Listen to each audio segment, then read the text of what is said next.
Shalom, bien-aimés dans le Seigneur, vous êtes bel et bien, n'est-ce pas, en train de pouvoir suivre votre émission Louons l'Éternel, une émission qui vous est présentée par la radio de l'Église. Et nous sommes dans la joie d'être fidèles réellement au rendez-vous. Nous vous saluons dans le nom précieux et glorieux de notre Seigneur Jésus. Que l'Éternel vous soit favorable, que l'Éternel vous bénisse dans le nom précieux et glorieux de notre Seigneur Jésus. Donc voilà, nous sommes dans la joie d'être réellement ensemble.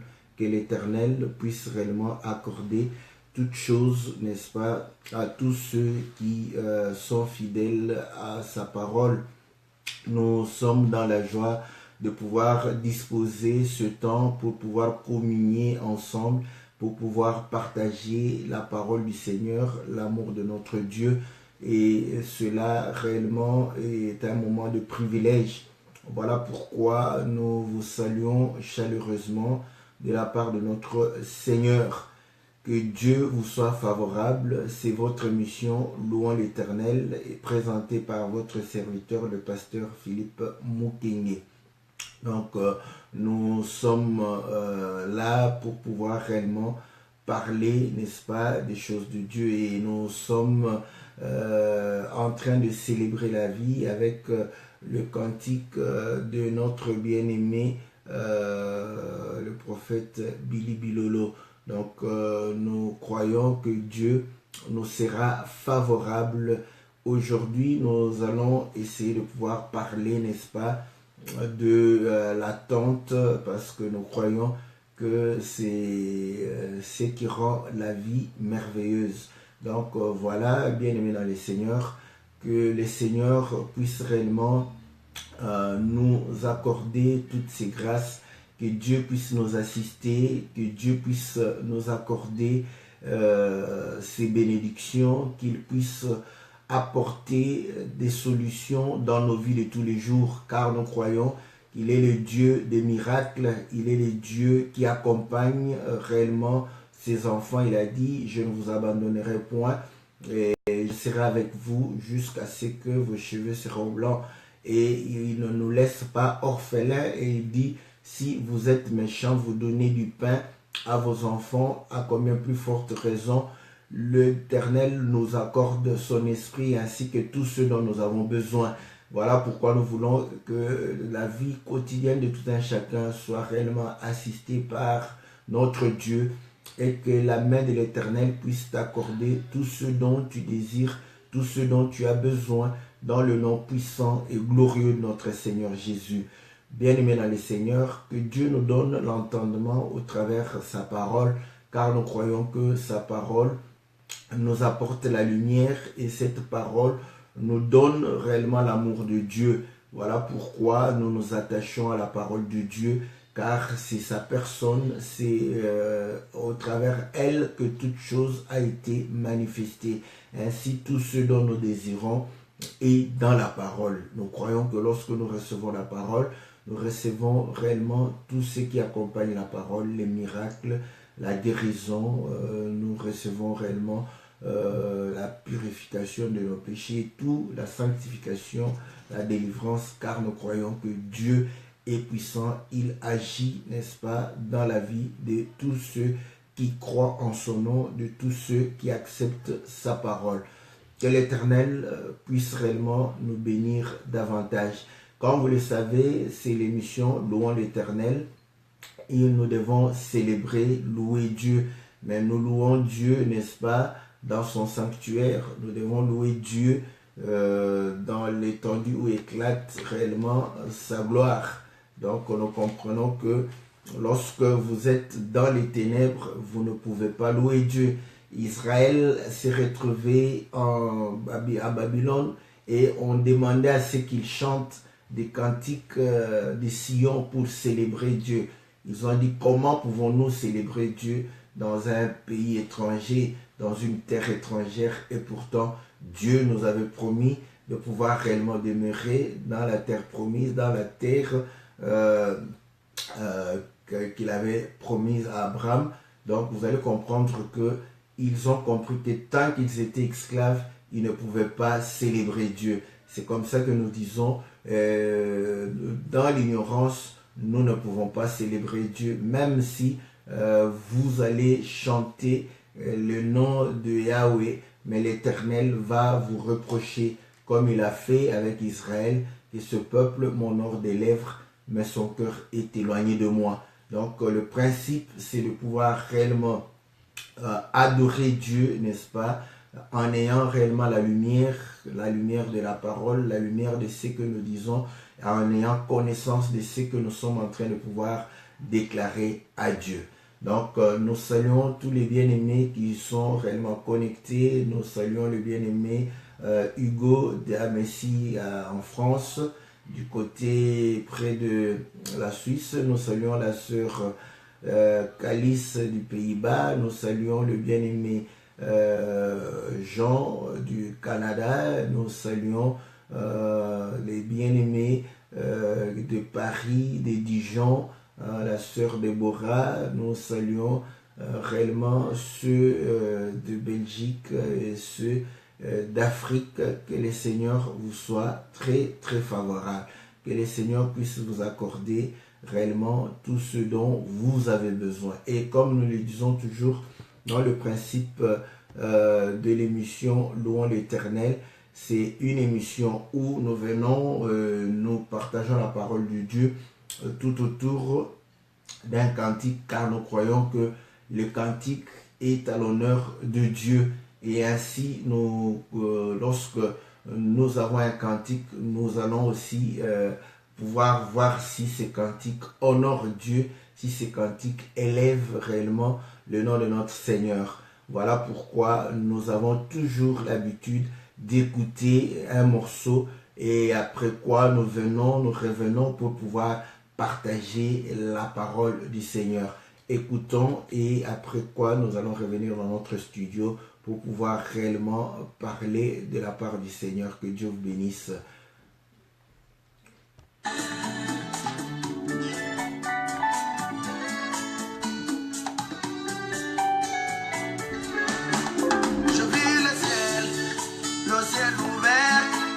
Comme apparu vraiment dans les prophètes, le chemin, la révélation et la nuée, celui qui m'épare. J'ai vu le ciel ouvert, comme apparu vraiment les prophètes, le chemin, la révélation et la nuée, celui qui m'épare.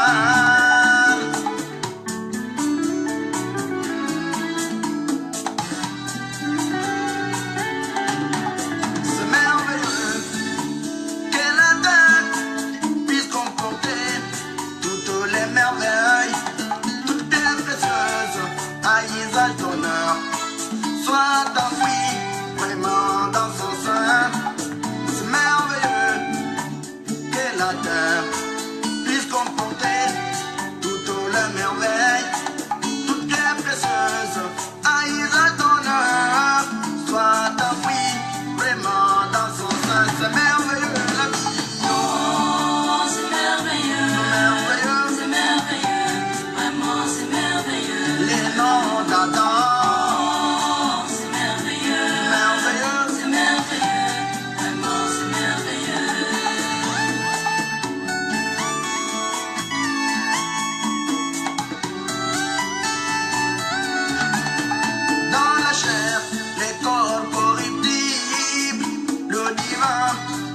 Bâti Satan et le Père lui-même s'est déchiré et habité les corps de Jésus. Dans la chair, les corps corruptibles, le divin y a battu Satan et le Père lui-même s'est déchiré et habité les corps de Jésus.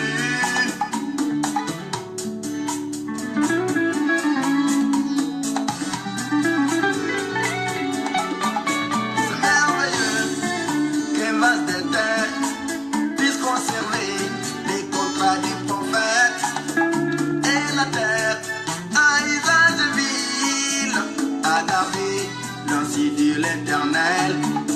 C'est merveilleux et va t'aider, puisse conserver les contrats du prophète. Et la terre à usage vil, à garder l'ancien dit l'Éternel. Merveilleux la vie. Oh, c'est merveilleux. Merveilleux, c'est merveilleux.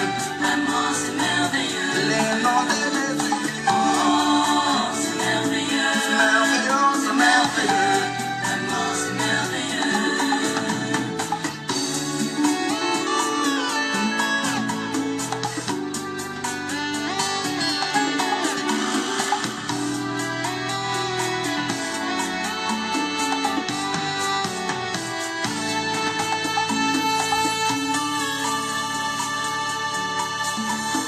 Quand tu viens sonner mon cœur, de jour ou de nuit, tu trouves que mon cœur est bien sincère, vraiment bien sincère.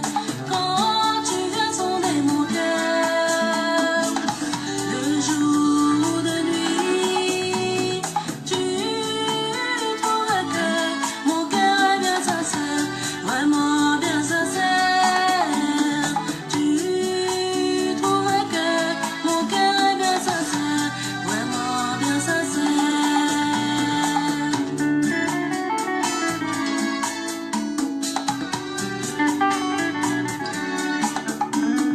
Ainsi, mon Seigneur, Toi Jésus, viens habiter ta tente. c'est toi le roi, que toutes les cellules de mon corps les sachent et se taisent que j'entrais dans ton repos.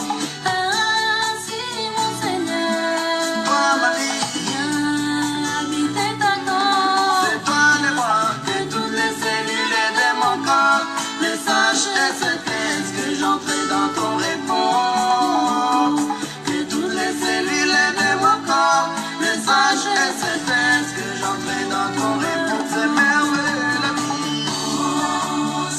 Voilà, bienvenue dans le Seigneur. Donc, nous venons de suivre le cantique, n'est-ce pas? C'est merveilleux, c'est vraiment merveilleux. La vie, elle est merveilleuse. Donc, voilà, nous saluons le pasteur Léonard de l'Afrique du Sud. Que l'Éternel vous soit très, très favorable. Donc, comprenez que la vie est merveilleuse. Donc, voilà pourquoi nous devons la célébrer. Donc voilà, donc vous allez comprendre que nous avons commencé par démontrer que il s'est posé des problèmes pour certaines personnes dans la Bible.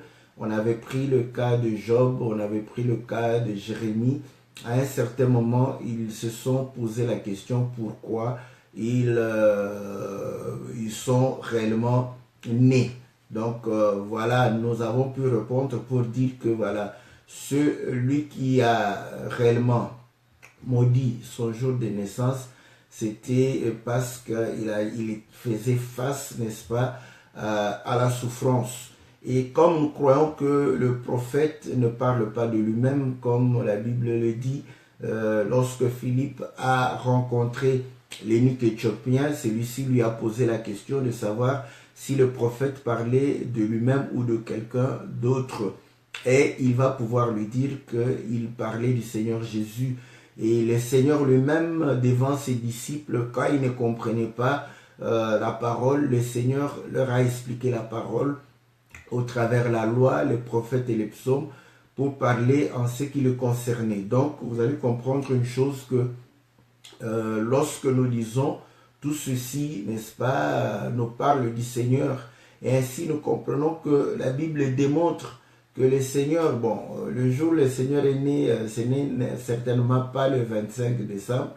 Donc, voilà, nous allons comprendre que Galate est en train de pouvoir dire que le Fils est né, n'est-ce pas, d'une femme sous la loi. Donc, nous comprenons que effectivement, il est né le jour, n'est-ce pas, de Moïse, parce que il est né sous la loi et la loi a été promulguée au jour de la loi. C'est là où le Seigneur est né. Et ainsi, il va pouvoir porter la malédiction parce qu'il est venu pour pouvoir mourir, selon qu'il le dit lui-même dans le livre de Jean, pour dire que c'est à cette heure ici que je suis venu et il était troublé. Vous allez comprendre que il fut troublé dans son âme parce qu'il allait réellement porter la malédiction. Et nous lisons l'écriture dans le livre de Jean, chapitre 12, au verset 27. Maintenant, mon âme est troublée et que dirais-je? Père, délivre-moi de cette heure, mais c'est pour cela que je suis venu jusqu'à cette heure. Donc, vous allez comprendre que il va pouvoir réellement porter la malédiction. Et ainsi, nous comprenons que face réellement à cette malédiction, face à cette souffrance, il a fallu que réellement ce jour, n'est-ce pas, le jour de sa naissance, c'est au jour de la loi, et que cela puisse réellement être anéanti, effacé, n'est-ce pas, du calendrier de notre Dieu. Et vous allez comprendre que voilà pourquoi la Bible dit que celui qui est sous la loi est sous la malédiction, parce que ça, le jour a été maudit, n'est-ce pas? Et ainsi, nous ne sommes plus sous la loi pour ne pas réellement subir la malédiction, mais il fallait que nous puissions réellement entrer, n'est-ce pas, dans un jour nouveau que le Seigneur a pu manifester au travers de la résurrection pour nous accorder la foi et nous donner la grâce afin que nous puissions réellement vivre selon la volonté de Dieu.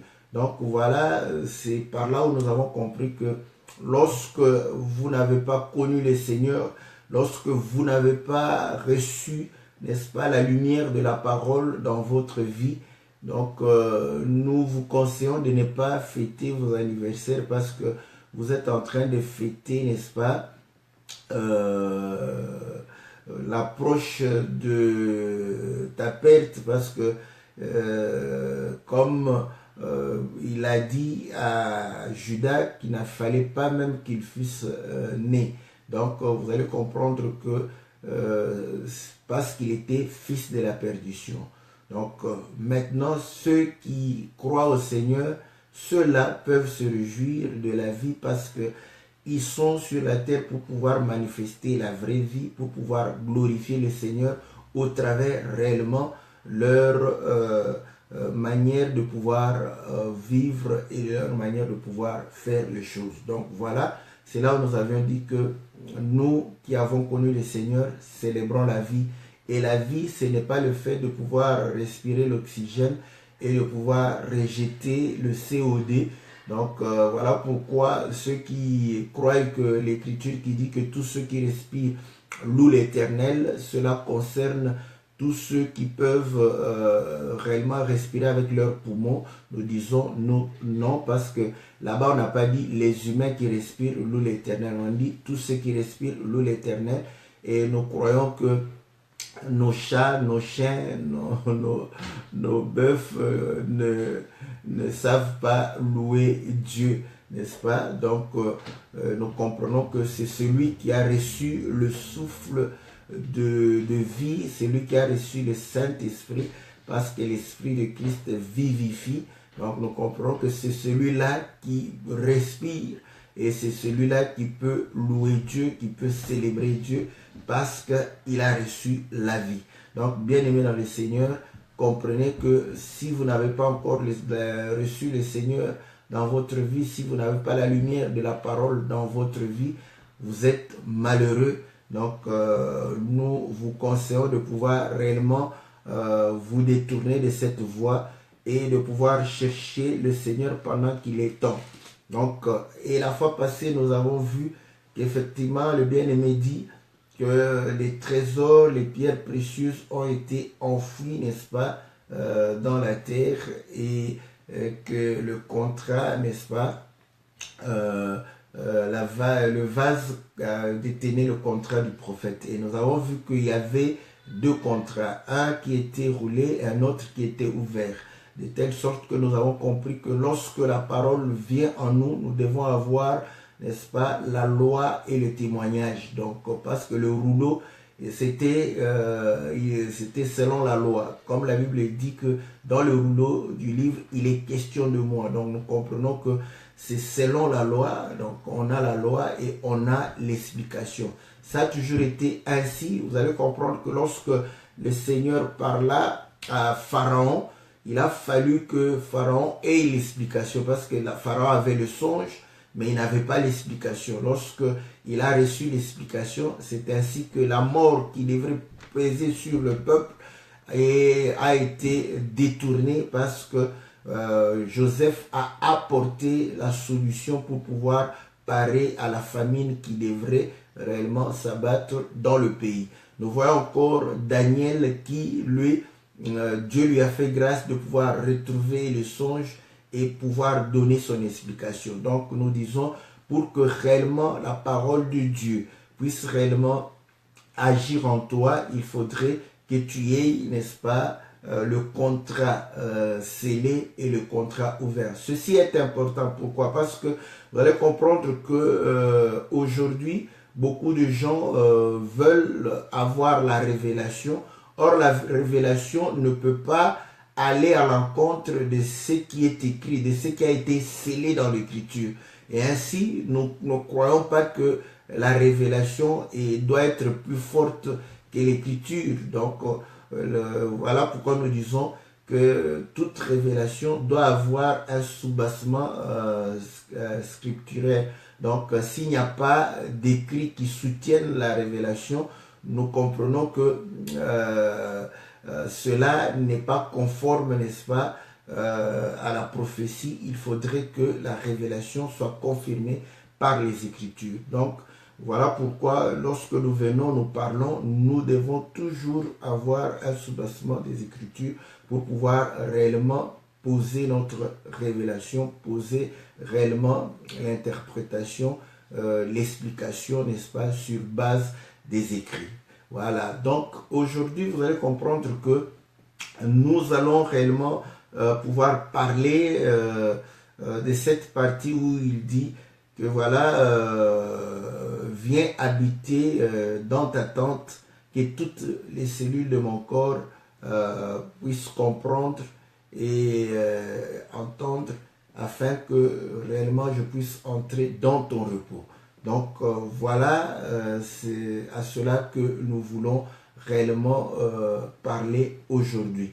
Donc que le Seigneur nous soit très très très favorable.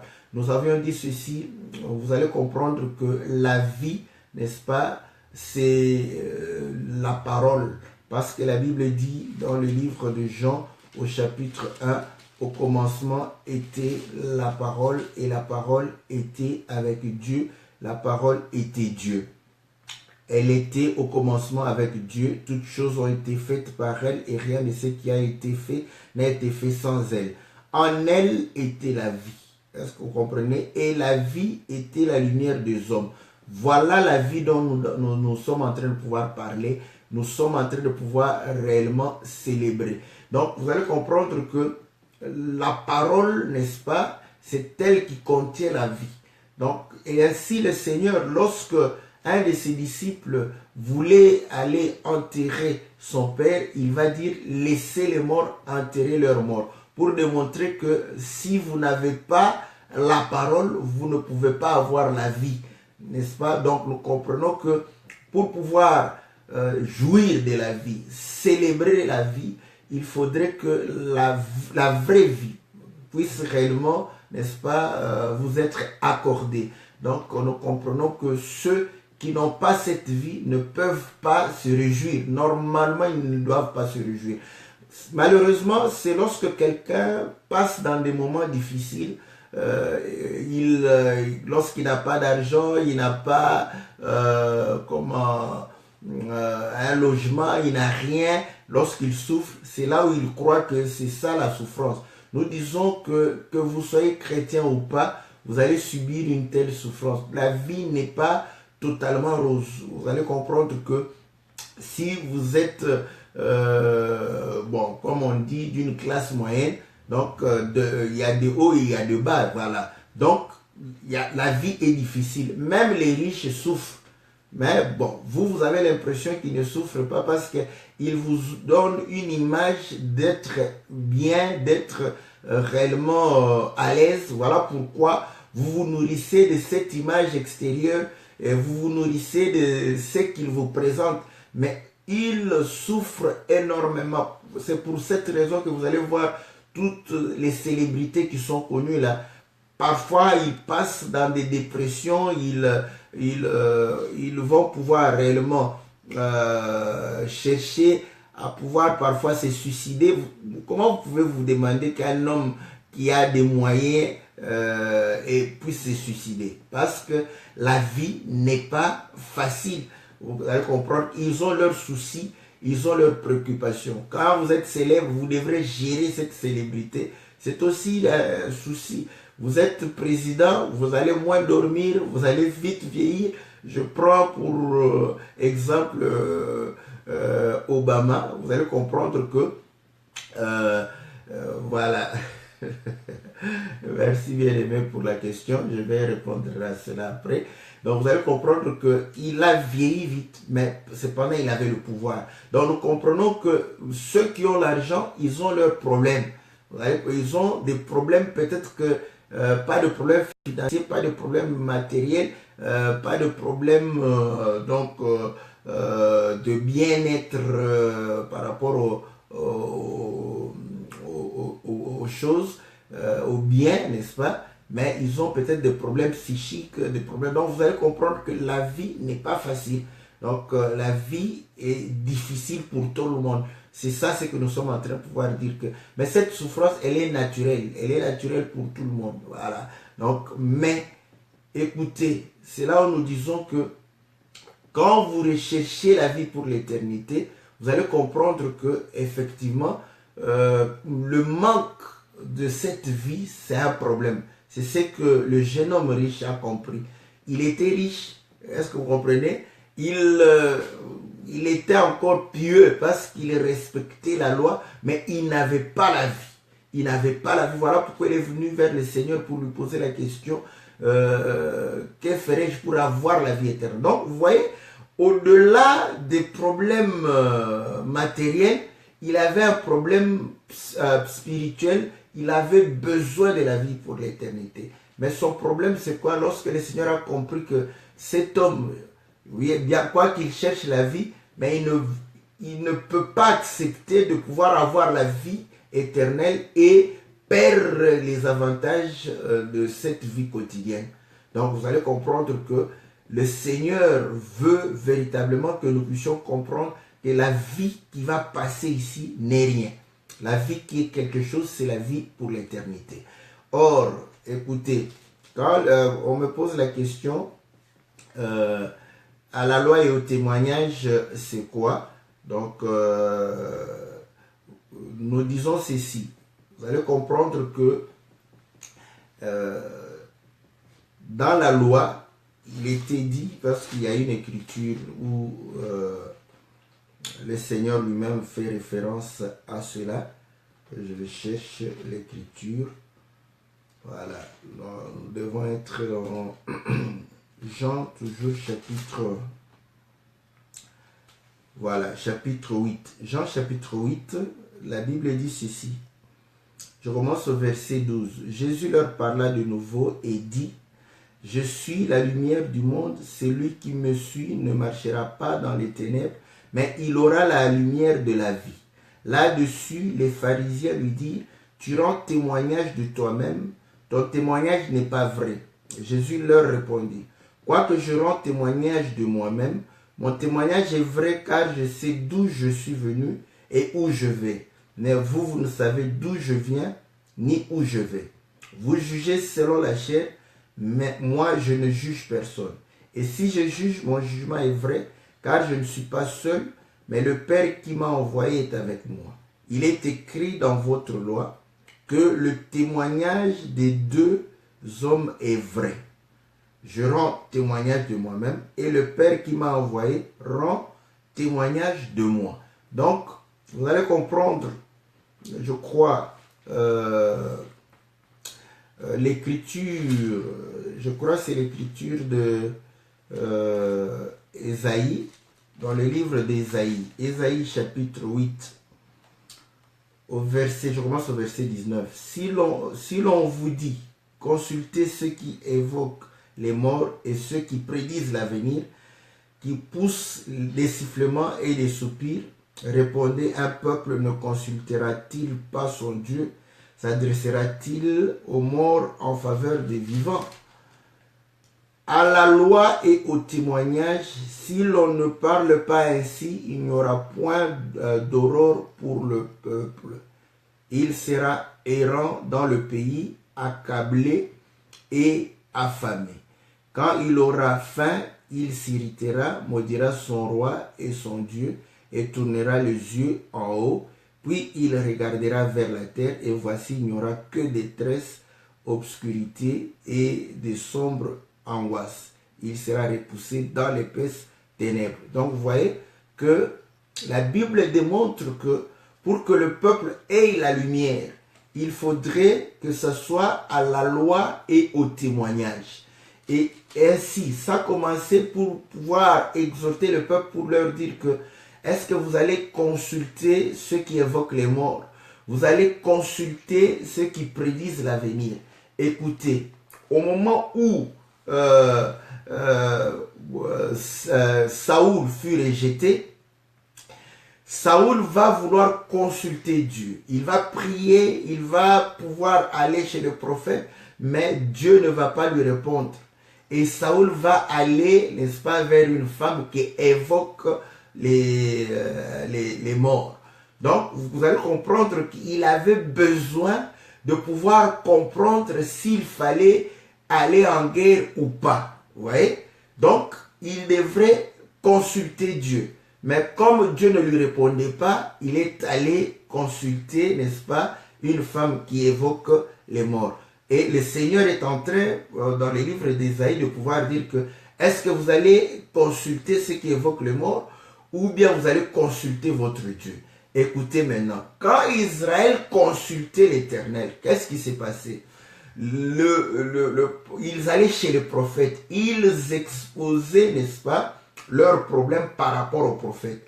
Maintenant, le prophète prenait leurs préoccupations, amenait cela vers Dieu pour pouvoir réellement présenter les préoccupations du peuple. Et Dieu lui répondait. Maintenant, quand il vient, il va pouvoir parler au peuple pour dire, n'est-ce pas, ainsi dit l'Éternel. Vous allez comprendre que maintenant, quand un prophète s'est levé pour pouvoir apporter, n'est-ce pas, l'ainsi dit l'Éternel, qu'est-ce qui s'est passé? Il était vérifié, n'est-ce pas, par rapport à l'Urim et au Tumim. Donc vous allez comprendre qu'il vient pour témoigner que Dieu lui a parlé, mais il doit être vérifié par rapport à l'Urim et le Tumim. Et tout cela était en fonction de ce qui a été établi par Moïse. Et là, nous allons comprendre que quand le Seigneur lui-même est venu, il a commencé à parler, vous allez comprendre que le peuple, lorsqu'il écoutait, les pharisiens, lorsqu'ils écoutaient, ils prenaient, n'est-ce pas, ce témoignage, ils vérifiaient par rapport à Moïse, à la loi. Donc, pour voir s'il y a conformité entre ce que l'homme est en train de pouvoir témoigner et ce que Moïse avait dit, avait établi comme loi. Donc, vous allez comprendre que maintenant, quand le prophète vient, il va pouvoir réellement dire, confirmer ce que Dieu avait déjà dit. Or, Dieu va pouvoir réellement mettre des bases par rapport à Moïse. Et ainsi, ici, il démontre que à la loi et au témoin, si l'on ne parle pas ainsi, il n'y aura pas la lumière. Le peuple ne comprendra pas. Nous prenons encore un autre exemple. Lorsque Babylone a attaqué Israël, Juda, ils ont voulu savoir s'il fallait aller en Égypte. Vous voyez? Ils sont allés consulter Jérémie. Jérémie, en consultant Dieu, Dieu lui dira qu'ils ne doivent pas aller en Égypte. Mais quand on regarde, vous allez comprendre que déjà dans la loi, il a été déjà interdit à Israël de pouvoir retourner en Égypte. Donc, quand il consulte le prophète consulte Dieu. Le prophète vient expliquer pourquoi Dieu a refusé qu'il puisse retourner en Égypte. Est-ce que vous comprenez? C'est ça, ce que nous appelons le témoignage. Pour pouvoir réellement expliquer. Écoutez maintenant, quand le Seigneur dit que le témoignage de deux est vrai, n'est-ce pas? Vous allez comprendre que le témoignage d'une seule personne ne peut pas être vrai. Même s'il dit les choses qui se sont réellement produites. Mais on ne peut pas établir que c'est une vérité. Pourquoi? Parce que vous allez comprendre que quand il vient, il témoigne, c'est comme si c'est fou. Hein? On n'a pas la certitude. C'est un deuxième témoin qui vient. Quand il vient, il va expliquer, il va parler. Vous aurez maintenant la lumière sur le premier témoin. Donc, celui qui vient, le deuxième témoin, vient expliquer ce que le premier témoin avait dit. Là, vous avez des éléments, vous pouvez établir une vérité. Mais Dieu soit loué, un jour, la femme Akab, qui était Jézabel, la femme d'Akab, elle connaissait la loi et il va dire par rapport à Naboth qui a refusé de vendre la vigne à Akab, elle va dire que bon, ça va organiser un jeûne et après cela, deux personnes vont se lever pour dire que Naboth a maudit le Dieu et il a maudit le roi. Vous voyez? Et cela fut ainsi, Naboth fut tué. Vous voyez? Donc, on comprend maintenant que même la loi qui a écrit que le témoignage de deux hommes est vrai, en réalité, cette loi-là n'est pas claire parce qu'il y a eu deux hommes qui se sont levés pour pouvoir témoigner contre Naboth et on a cru que c'était la vérité. Or, c'était une fausseté. Donc, aujourd'hui aussi, pour témoigner contre une personne, deux personnes, c'est trop peu. Donc, il suffit que deux personnes s'entendent, c'est fini. En tout cas, tu es condamné. Donc, là, nous comprenons maintenant que la Bible dit ceci, dans Jean chapitre 1 au verset 15. Jean lui a rendu témoignage et s'est écrié, celui dont j'ai dit, celui qui vient après moi m'a précédé car il était avant.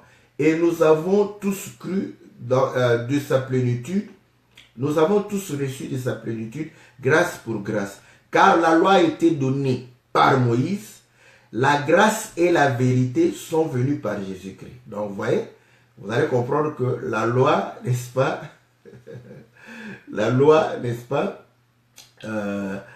a été donnée par Moïse, mais la vérité est venue par Jésus-Christ. Donc nous comprenons que on peut dire que la loi n'était pas vérité.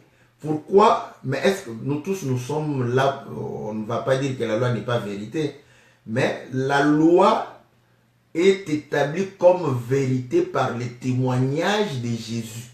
Voilà, parce qu'il vient comme deuxième qui vient rendre témoignage. Et ainsi il dit que dans votre loi il a été dit les deux hommes, le témoignage de deux hommes.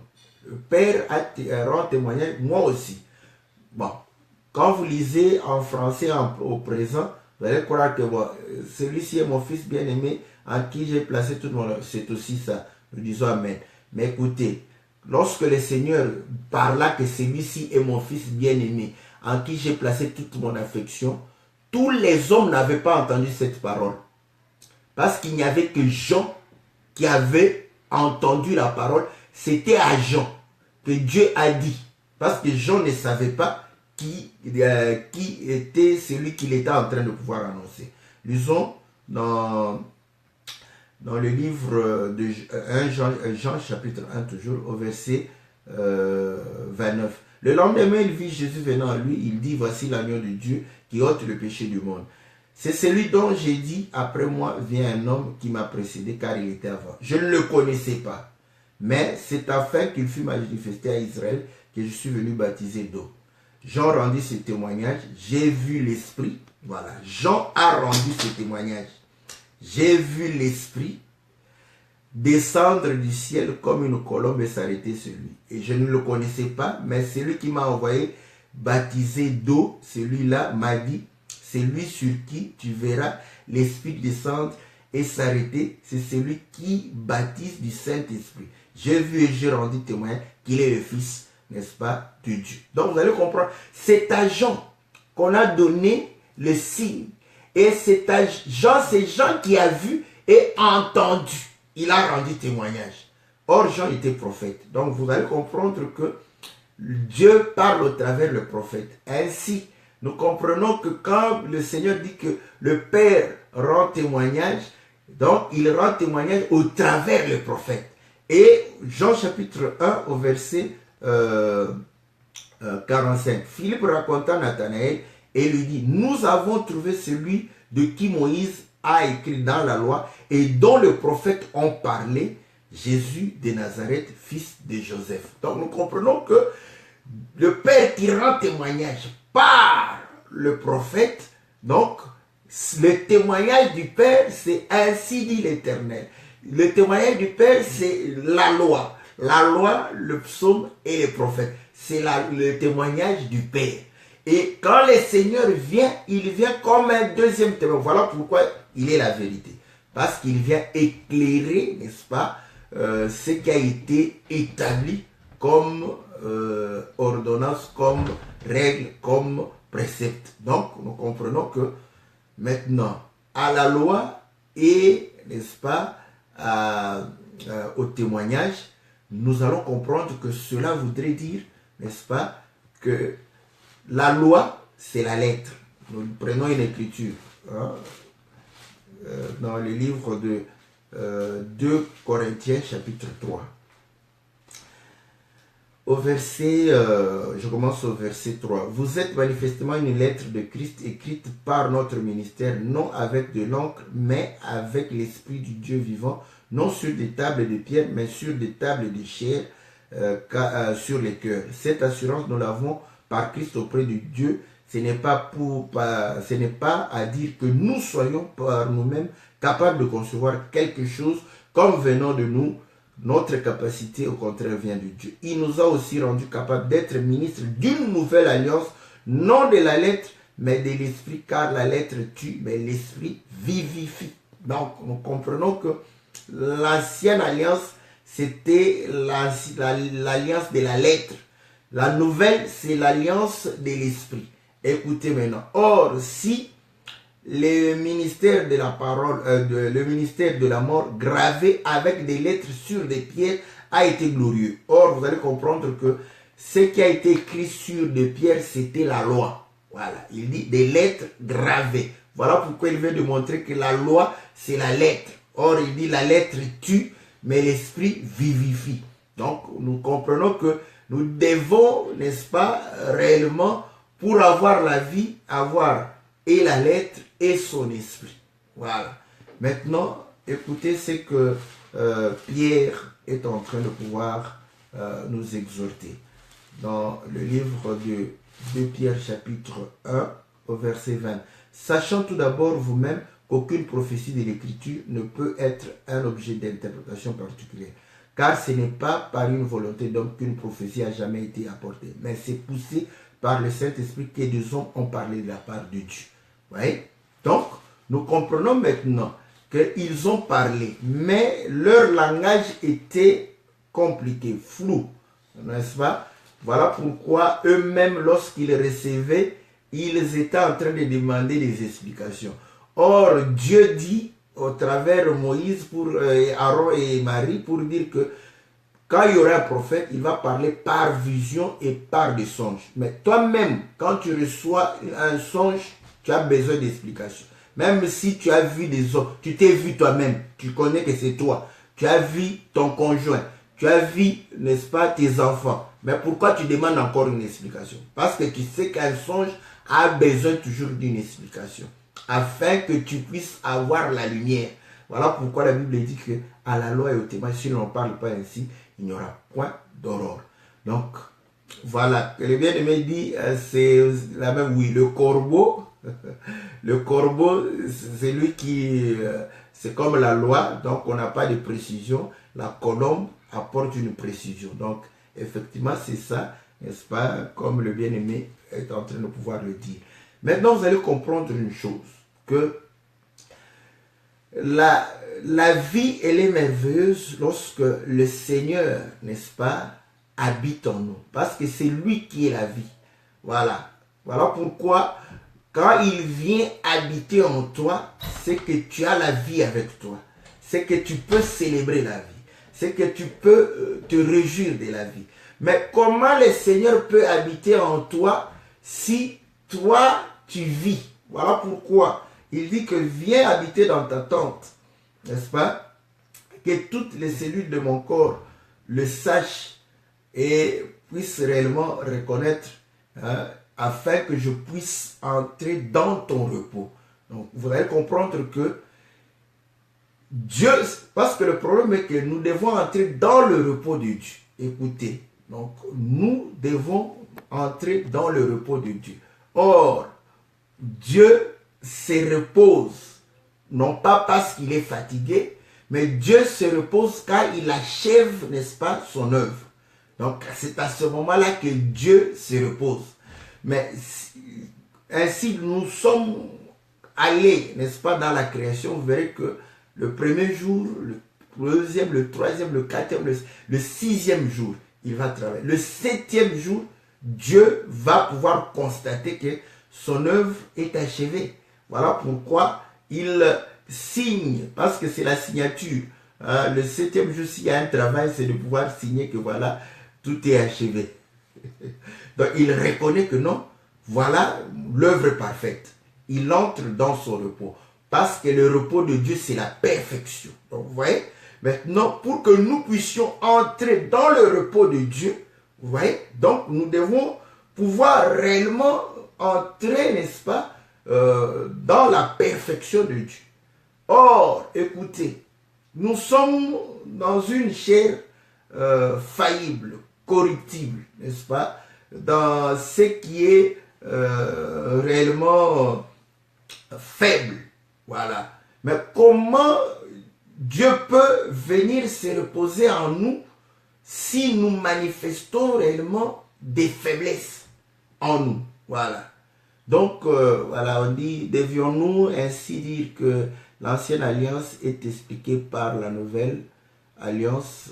Oui, alliance où qu'elles sont complémentaires. Non, l'ancienne alliance est expliquée par la nouvelle alliance. Voilà. Je reviens en arrière. Hein. Voilà. Je voulais lire cette écriture, mais bon, je m'étais dit que lisons dans Apocalypse chapitre 19. Vous allez voir que au verset 10, je tombais à terre à ses pieds pour l'adorer, mais il me dit, garde-toi de le faire, je suis ton compagnon de service, celui de tes frères qui ont le témoignage de Jésus. Adore Dieu, car le témoignage de Jésus est l'esprit de la prophétie. Ouais. Or, vous allez comprendre que c'est le Seigneur qui inaugure la nouvelle alliance. Parce que c'est par son sang qu'il inaugure une nouvelle alliance. Chaque alliance est inaugurée par le sang. Là-bas, c'était le sang de boucs, des animaux. Mais ici, c'est le sang, n'est-ce pas, du Seigneur. Or, le sang du Seigneur parle comme Hébreux chapitre 12 le dit, au verset 23. Bon, je commence au verset 22. Mais vous vous êtes approchés de la montagne de Sion, de la cité du Dieu vivant, la Jérusalem céleste des myriades qui forment le cœur des anges, de l'assemblée des premiers-nés inscrits dans les cieux, du juge qui est le Dieu de tous, des esprits des juges parvenus à la perfection, de Jésus qui est le médiateur de la nouvelle alliance et du sang de l'aspersion qui parle mieux que celui d'Abel. Vous voyez? Le sang de l'alliance parle. Or, dans le sang, il y a la vie. Voilà pourquoi vous allez comprendre que la prédication du Seigneur, c'est la prédication qui donne la vie parce que l'âme est dans le sang. C'est pourquoi il dit que mes paroles sont esprit et vie. Vous voyez? Donc, ces paroles transmettent. Donc, quand vous écoutez la parole de Christ, vous recevez l'esprit de Christ. C'est comme ça que nous recevons l'esprit du Seigneur. Donc, effectivement, la nouvelle alliance, vous allez comprendre que la nouvelle alliance, c'est réellement l'alliance de l'esprit.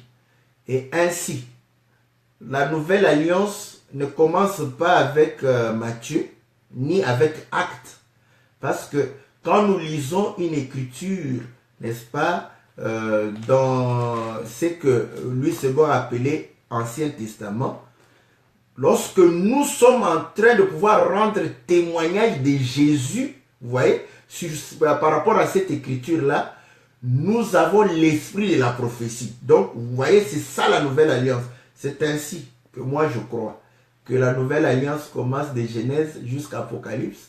L'ancienne alliance commence aussi de Genèse jusqu'à Apocalypse, car l'ancienne alliance, c'est la lettre. Quand tu lis « Jésus pleura », c'est une lettre, n'est-ce pas, qui peut te tuer parce que tu vas croire qu'il a pleuré parce qu'il aimait Lazare d'un amour humain. Donc, vous voyez, donc vous allez comprendre que la lettre continue jusqu'en Apocalypse, n'est-ce pas? D'ailleurs, le livre d'Apocalypse, tout le monde a besoin de l'interprétation ou de la révélation.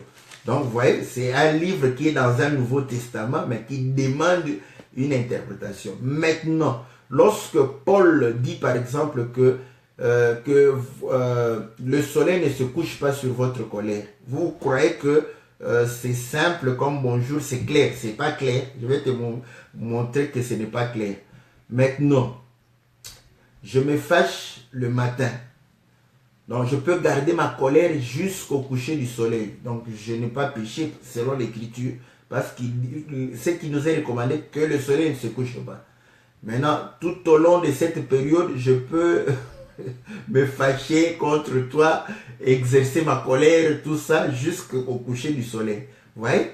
Donc, vous allez comprendre que c'est une écriture simple, mais qui demande une explication. C'est une lettre. Voilà, c'est une lettre. Voilà pourquoi nous disons, l'écriture semble nous concerner directement. Or, nous ne pouvons pas donner la lumière. Qui donne la lumière à cette écriture? C'est le Seigneur Jésus, n'est-ce pas? C'est Jésus qui donne la lumière. Écoutez, comment Jésus donne la lumière? Parce que nous comprenons que nous sommes une lettre, n'est-ce pas? Où on doit lire les Seigneurs. S'il m'est demandé de ne pas réellement me fâcher que le soleil ne puisse pas se coucher sur ma colère, je dois me demander, donc tant que le soleil est là, ma colère est justifiée. Donc, il n'y a pas de problème. Or, quelque part, la Bible dit encore que la colère de l'homme ne rend pas justice. Ah, donc nous comprenons que, quoique je peux me fâcher pendant la journée, mais ma colère ne rendra pas justice. Mais c'est la colère de Dieu qui rend justice. Ah, nous comprenons que, parce que la colère de Dieu, c'est un jugement. Donc, c'est pour venir rendre justice. Ok, c'est bon, maintenant. Nous comprenons que voilà. Donc, c'est Dieu qui rend justice dans sa colère. Maintenant, moi, comme je suis une lettre, je comprends que, je reflète que Dieu lui-même n'a pas voulu que sa colère, n'est-ce pas, puisse aller au-delà du coucher du soleil. Ok. Vous voyez, c'est comme ça que nous lisons. Je comprends que voilà, Dieu lui-même a voulu ainsi. C'est ça la nouvelle alliance. La nouvelle alliance, ce n'est pas l'écriture qui a dit que ta colère, le soleil ne se couche pas sur ta colère. La nouvelle alliance, c'est ce que nous donnons comme explication maintenant. Dieu, lui-même n'a pas voulu que le soleil puisse se coucher et que sa colère puisse aller au-delà du coucher du soleil. Ok. Nous comprenons maintenant la colère de Dieu par rapport au coucher du soleil. Mais où est le soleil? Est-ce que c'est ce soleil ici? Ou bien, n'est-ce pas, c'est un autre soleil. Nous comprenons qu'il parlait, n'est-ce pas, d'un autre soleil. Et le Seigneur, lorsqu'il est né, Jean a témoigné dans Luc chapitre 2, je crois verset 77 ou 77, que le soleil levant nous a visités. Donc, le Seigneur Jésus, c'était le véritable soleil. Matthieu chapitre, je crois, 17 démontre que quand il s'est transformé, son visage s'est transformé en soleil. Apocalypse chapitre 1 démontre que son visage c'est le soleil. Donc c'est lui le soleil. Voilà. Nous comprenons maintenant que la colère de Dieu, n'est-ce pas, ne pouvait pas aller au-delà du coucher du soleil. Or, le Seigneur s'est couché à la croix. Voilà pourquoi. Parce que le Seigneur s'est couché, maintenant nous comprenons que dans ce temps de la grâce, Dieu n'exerce pas sa colère. Voilà. Il va s'exercer tant que le soleil est là, c'est la colère revient. Voilà pourquoi il dit, il est lent à la colère. Maintenant, il est lent à la colère. Donc, mais il y aura un temps. Quand le soleil va se lever de nouveau, c'est là où le Seigneur va réellement se remettre en colère. Et c'est ça le jugement. Donc, vous voyez, mais quand on lisait l'Écriture dans le Nouveau Testament, on croyait que s'il parlait de nous. Non. Maintenant, pour que nous ayons l'explication correcte, nous comprenons que le soleil, c'est le Seigneur. Ok. Maintenant, la Bible dit, je reviens dans l'Écriture, ça nous donne du repos. Hein? Ça permet à ce que les cellules de notre corps puissent comprendre que effectivement le Seigneur doit être réellement, n'est-ce pas, le maître de la maison. Donc, ne vous en faites pas, nous sommes réellement dans ce que nous voudrions pouvoir dire. Je lis ceci, je reviens dans 2 Pierre chapitre 1. Au verset 18. Et nous avons entendu cette voix venant du ciel lorsque nous étions avec lui sur la sainte montagne. Et nous tenons pour d'autant plus certaine la parole prophétique à laquelle vous faites bien de prêter attention. Comme à une lampe qui brille dans un lieu obscur jusqu'à ce que le jour vienne apparaître et que l'étoile du matin s'élève dans vos cœurs. L'étoile du matin, c'est le soleil. Est-ce que vous comprenez? S'élever dans vos cœurs. Maintenant, quand tu te mets en colère, nous comprenons que le soleil s'est couché, n'est-ce pas, pour toi, voudrait dire que, voilà, tu es dans les ténèbres. Ainsi, quand tu te mets en colère, veille à ce que tu ne puisses pas aller en dehors de la parole. Car la parole, vous voyez, nous tenons d'autant plus certaines à cette parole, car la parole est une lampe qui fait briller le soleil en nous. Maintenant, quand tu te fâches, tout ce qu'on te demande, de ne pas t'éloigner de cette lumière-là. Quand tu t'éloignes, tu te retrouves dans les ténèbres, dans le péché. Voilà pourquoi le soleil, même si c'est en plein soleil, quand tu t'énerves et tu insultes quelqu'un, comprends que le soleil s'est couché. Ce n'est pas le soleil physique, c'est l'esprit, n'est-ce pas, ne t'éclaire plus. Voilà pourquoi, au lieu de pouvoir bénir celui qui te fait du mal, parce que c'est la recommandation du Seigneur, tu commences à l'insulter, tu commences à le menacer. Donc nous comprenons que le soleil s'est couché. Donc c'est ça la nouvelle alliance. Ce n'est pas l'écriture noir sur blanc, c'est que Paul a écrit qui est la nouvelle alliance. C'est l'explication de cette écriture qui est la nouvelle alliance. Voilà pourquoi vous allez comprendre maintenant que Dieu se repose dans la perfection. Dieu s'est reposé le 7e jour. Et nous comprenons qu'il nous a laissé, n'est-ce pas, de pouvoir travailler pendant 6 jours. Et lorsque nous allons comprendre que, lorsque nous allons accepter de ne plus travailler, c'est alors que Dieu va pouvoir venir, n'est-ce pas, établir sa demeure en nous. Écoutez, quand quelqu'un demeure dans une maison, c'est pas la maison qu'il est là, c'est pas la maison, n'est-ce pas, qui le nourrit, c'est pas la maison qui prend soin de lui. Vous comprenez? C'est lui qui prend soin de la maison. C'est lui qui meuble la maison. C'est lui qui éclaire la maison. C'est lui qui... Donc, tout ce qui est dans la maison, c'est la personne qui habite dans la maison. Voilà pourquoi vous allez comprendre que c'est merveilleux que tu deviennes une tente où le Seigneur vient habiter. Parce que si le Seigneur habite en toi, je crois que ta maison, je prends d'abord littéralement, si vous ne comprenez pas les choses terrestres, comment comprendrez-vous les choses célestes? Ta maison ne réclame rien. C'est toi qui constates que ma maison est sale. C'est toi qui constates que mes assiettes sont sales. C'est toi qui constates que voilà, je dois arranger, je dois meubler, je dois faire ceci. C'est toi, c'est celui qui habite la maison. Est-ce que vous comprenez? Que c'est merveilleux que tu deviennes une tente du Seigneur. Une tente où le Seigneur vient habiter. Parce que quand le Seigneur habite en toi, comprends que tous tes problèmes sont pris en charge. Parce que c'est lui. Écoutez, si la maison est sale, si la maison sointe, si la maison, n'est-ce pas, n'est pas éclairée, Celui qui habite dans la maison sera dans le noir. Celui qui habite dans la maison sera dans la sueur. Celui qui habite dans la maison sera réellement dans de mauvaises conditions. Vous voyez? Donc vous allez comprendre que si le Seigneur vient habiter en toi, il prendra soin de toi parce qu'il habite, n'est-ce pas, dans la gloire. Il va pouvoir prendre soin de toi en toutes choses parce qu'il voudra se glorifier.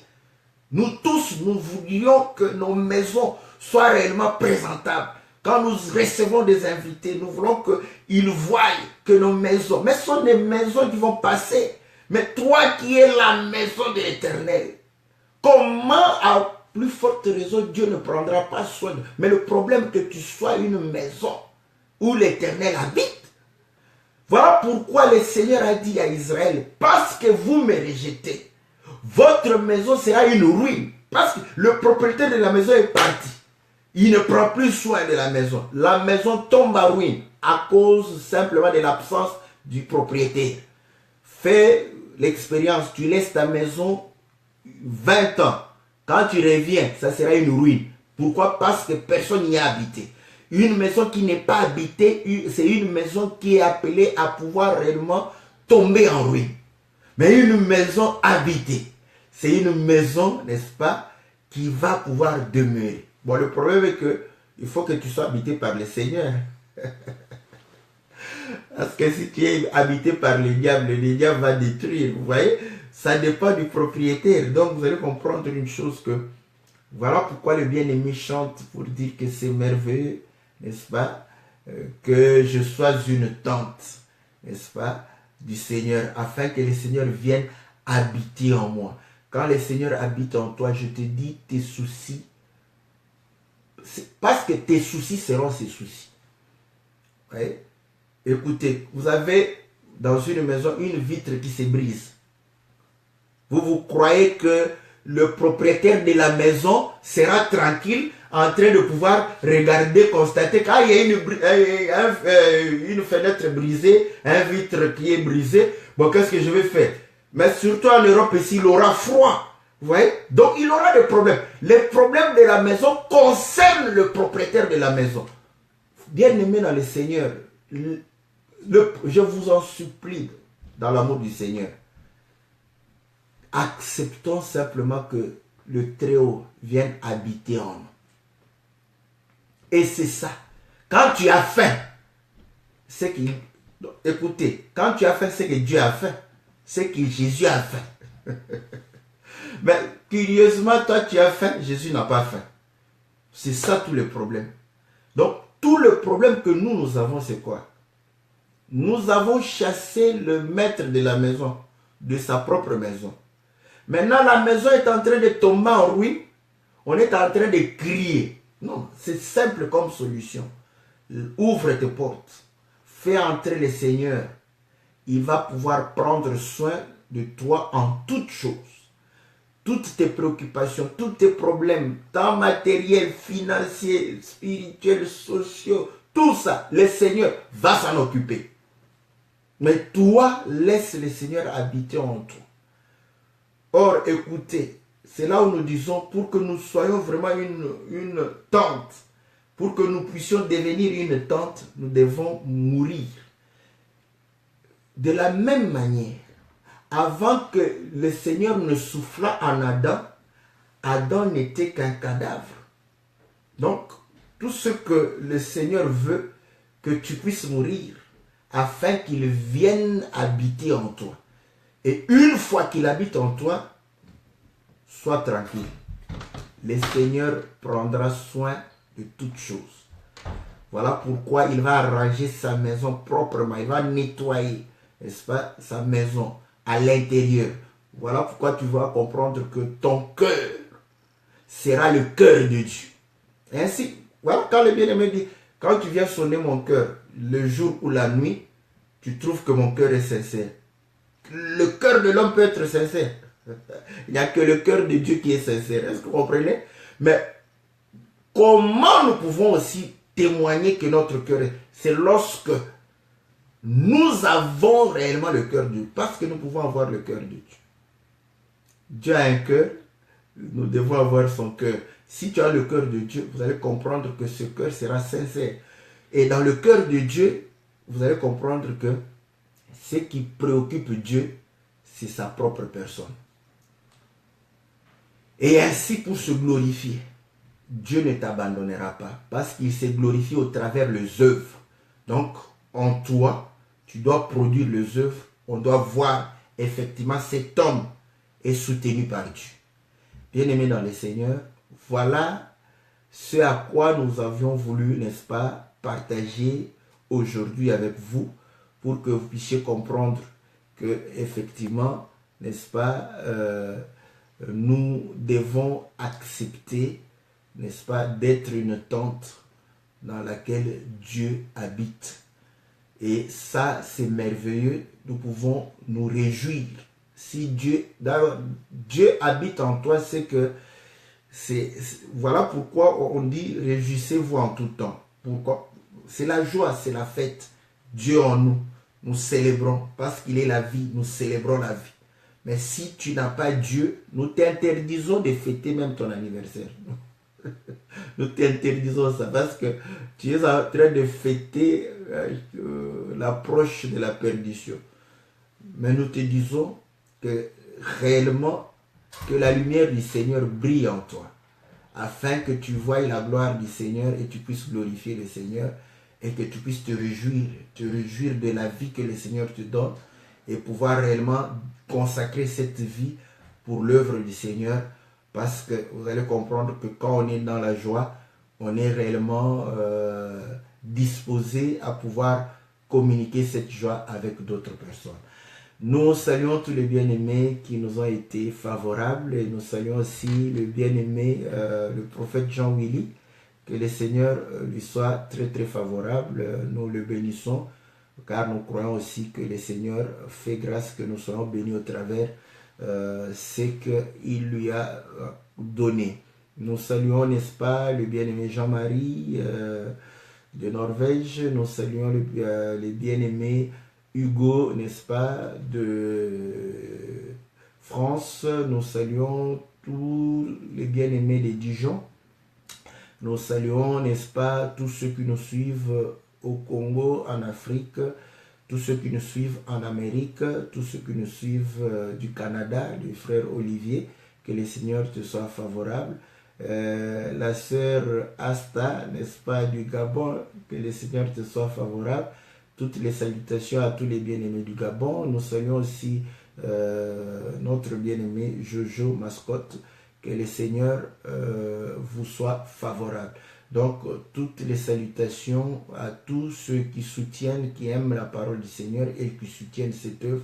Que le Seigneur puisse vous bénir, que le Seigneur puisse vous accorder davantage, n'est-ce pas, toutes ces bénédictions dans le nom puissant et glorieux de notre Seigneur Jésus. Amen. Nous allons nous rencontrer, n'est-ce pas, le mercredi, n'est-ce pas, pour répondre à la question du bâton de commandement et du droit de naissance et pouvoir répondre, n'est-ce pas, à d'autres questions. Je crois qu'il y a eu d'autres bien-aimés qui nous ont posé aussi des questions. Nous allons pouvoir répondre à ces questions-là. Donc, n'hésitez pas, quand vous avez des questions, posez-les parce que c'est ce qui va constituer, n'est-ce pas, le cahier des charges de l'émission que la Bible parle. Donc, rendez-vous à mercredi, 19h, heure de Paris. Et lundi, on se retrouve pour l'émission Louons l'Éternel. Donc, nous avons vu le cantique de notre bien-aimé. Je vais prendre un autre cantique parce que nous sommes encore dans les cantiques des saints. Hein, pour que chacun de nous maîtrise quand il chante, qu'il sache ce qu'il est en train de pouvoir chanter. Donc, voilà, nous allons prendre un autre cantique, n'est-ce pas, d'un bien-aimé pour pouvoir réellement partager cela avec tous au travers la parole du Seigneur. Que le Seigneur nous soit favorable, que le Seigneur vous bénisse de toutes les bénédictions dans le nom précieux et glorieux de notre Seigneur Jésus, lui qui vit et règne dans les siècles des siècles. Amen.